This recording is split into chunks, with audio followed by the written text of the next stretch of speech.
withholding money or seizing money from the people of Afghanistan in that name is unjust and unfair. This money belongs to the people of Afghanistan. This money does not belong to any government. But that's not the money of my government, nor the government that came after me, of Dr. Ashraf Ghani, nor the government today. I request President Joe Biden to return the Afghan money back to the Afghan people.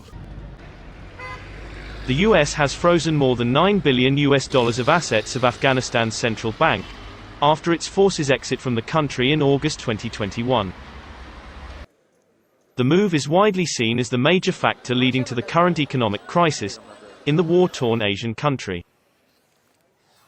US President Joe Biden signed an executive order on Friday, which seeks to split $7 billion out of the Afghan assets between funding humanitarian aid for cash-strapped Afghanistan and creating a trust fund with $3.5 billion to compensate the victims of the 9/11 terrorist attacks.